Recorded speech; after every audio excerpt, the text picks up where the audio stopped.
20 मार्च 1927 रोजी महामानव डॉक्टर बाबासाहेब आंबेडकर यांनी रायगड जिल्ह्यातील महाड येथील सार्वजनिक चौदार तळावर पाण्यासाठी सत्याग्रह करून अस्पृश्यतेविरोधात ऐतिहासिक लढा पुकारला होता. 99 वर्षांपूर्वी अस्पृश्यांना पाणी घेता यावं म्हणून केलेला पाण्याचा सत्याग्रह होता. या सत्याग्रहास महाडचा सत्याग्रह, चौदार तळाचा सत्याग्रह, महाडचा मुक्तीसंग्राम किंवा महाडची सामाजिक क्रांती म्हणूनही ओळखलं जातं.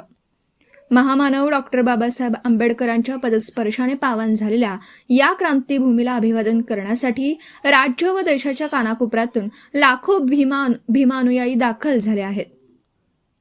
आज महाडच्या चौदार तळावर मुख्यमंत्री देवेंद्र फडणवीस, उपमुख्यमंत्री एकनाथ शिंदे, खासदार सुनील तटकरे, मंत्री संजय शिरसाट, मंत्री आदिती तटकरे, मंत्री भरत गोगावले यांनी उपस्थित राहून महामानव डॉक्टर बाबासाहेब आंबेडकरांना अभिवादन केलं व चौदार तळे परिसरातील सुशोभीकरण व पाणी फिल्टर योजनेसाठी 55 कोटींच्या निधीला मंजुरी देण्यात आली.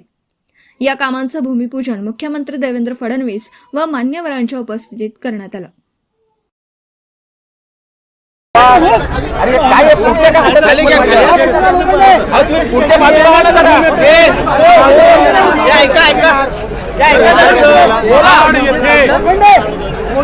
भारतरत्न डॉक्टर बाबासाहेब आंबेडकरांनी चौदार तळ्याचा जो सत्याग्रह केला होता त्याच्या शताब्दीच्या निमित्ताने आम्ही आलेलो आहोत.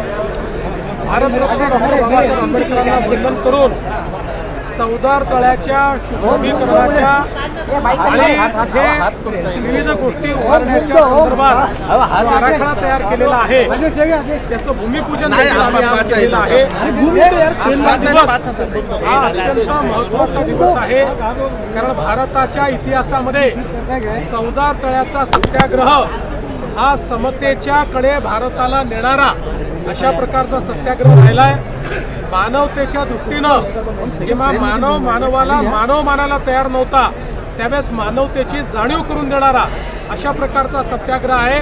आणि आपल्याला कल्पना आहे की आज खऱ्या अर्थानं ही आठवण ज्यावेळेस आपण काढतो त्यावेळी या देशामध्ये विषमतेने ज्या प्रकारे व्यवस्था उभी केली होती त्या व्यवस्थेमुळेच आपल्याला गुलामगिरी स्वीकारावी लागली आणि म्हणून कधीच आपल्या देशात ही विषमता येऊ नये अशा पद्धतीनं काम झालं पाहिजे. म्हणूनच आजच्या दिवसाचं महत्त्व आहे. आणि विशेषतः आपल्याला कल्पना आहे की सर्वात मोठा अपराध जर काही असेल तर तो अस्पृश्यता आणि विषमता असा हा अपराध आहे. आणि म्हणून आपल्या येणाऱ्या पिढ्यांना समता आणि विषमतेने झालेलं नुकसान या दोन्ही गोष्टी कळल्या पाहिजेत. या दृष्टीनं आजचा दिवस महत्त्वाचा आहे. आम्ही भारतरत्न डॉक्टर बाबासाहेब आंबेडकरांना आज अभिवादन केलं आहे. सर, जलशुद्धीकरण प्रकल्पाचं भूमिपूजन तुम्ही केलं. या ठिकाणाला खूप मोठं महत्त्व देखील आहे. यापुढच्या काळात सुद्धा काही विकासात्मक आराखडा नवीन केवळ जलशुद्धीकरण नाही आहे, त्याचा भरपूर विकास त्याच्यामध्ये आहे. त्यामुळे तो विकास आम्ही करणार आहोत. ऐतिहासिक स्तरावरती सामाजिक क्षमतेचा होकार दिला. मनोवादाने देशाला घेरलेला असताना, राज्याला घेरलेला असताना सर्व समाजाला न्याय हक्क मिळण्याचा अधिकार आहे ही कल्पना डॉक्टर बाबासाहेब आंबेडकरांनी याच मार्चच्या ऐतिहासिक तळावरती केली. 100 वर्ष पूर्ततेच्या होत आहेत. अशा वेळेला हा ऐतिहासिक सत्याग्रह देशाच्या कानाकोपऱ्यामध्ये जावा आणि हे शताब्दी वर्ष फार मोठ्या प्रमाणावरती सादर व्हावं अशी इच्छा मागे नगरपालिकेच्या निवडणुकीच्या वेळेला मी प्रकट केली होती. मुख्यमंत्री महोदयांना पत्र दिलं होतं, अमित भाईंना पत्र दिलं होतं. मी तर लोकसभेचा सदस्य या विभागाचा म्हणून माझा प्रयत्न राहील की 20 मार्च 2027 रोजी 100 वर्ष पूर्ण होतील.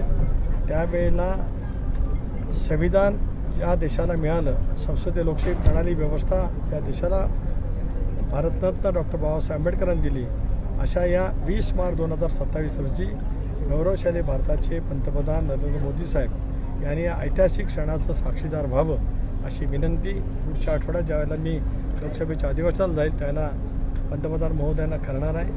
आज 57 कोटी रुपयाचा आराखडा मंजूर केला. त्याच्याबद्दल राज्य सरकारचे मुख्यमंत्री देवेंद्रजी फडणवीस, एकनाथराव शिंदे, सुनेत्रा बहिणी, अजितदादा त्या कालावधीमध्ये त्यांच्याकडे मागणी केली होती आणि मी विनंती केली होती की अर्थसंकल्पीय भाषणात या ऐतिहासिक क्षणाचा उल्लेख त्या ठिकाणी व्हावा. मुख्यमंत्री महोदयांनी अर्थसंकल्पात केला त्याच्याबद्दल मुख्यमंत्री महोदयांचे मी मनापासून आभार मानतो. माझी दुसरी मागणी सरकारकडे आहे, केंद्र सरकारकडे आहे, एक विशेष निधी यासाठी उपलब्ध व्हावा की आज 57 कोटी रुपयाचा विशेष निधी संजय शिरसाट यांनी सामाजिक न्याय विभागाच्या मार्फत उपलब्ध करून दिला आहे. 300 कोटी रुपयाचा एक आराखडा तयार केला जावा. याच्यासाठी महाडची भूमी एक ऐतिहासिक भूमी आहे. छत्रपती शिवरायांनी स्वातंत्र्याचा हुंकार हा सुद्धा शेकडो वर्षाच्या कालावधीच्या नंतर राजमाता जिजाऊंच्या पोटी जन्माला आल्यानंतर त्यांनी दिला. त्यांनी आपल्या स्वराज्याची राजधानी ही रायगड किल्ल्यावरती केली.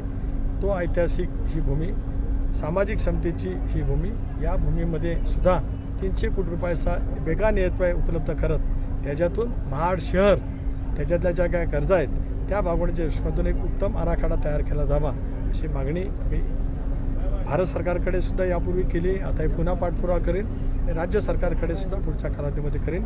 तमाम भीमसैनिकांना, तमाम माझ्या जिल्ह्यांतील राज्यांतील जनतेला आज आजच्या या ऐतिहासिक क्षणाच्या निमित्ताने विनम्रपणाचं अभिवादन करतो. धन्यवाद. सर, तुम्ही राष्ट्रवादीचे प्रदेशाध्यक्ष आहात. रुपाली चाकणकरांच्या राजीनाम्याची video reporter Dhamsheel Sawant, KTV news, Raigad. आपल्या परिसरातील बातम्या आमच्यापर्यंत पोहोचवण्यासाठी स्क्रीनवर दिलेल्या क्रमांकावर संपर्क साधू शकता. दूरध्वनी क्रमांक 9833235011. त्याचप्रमाणे अधिक माहितीसाठी स्क्रीनवर दिलेल्या KTV न्यूजच्या ईमेल आयडीवर देखील संपर्क करता येईल.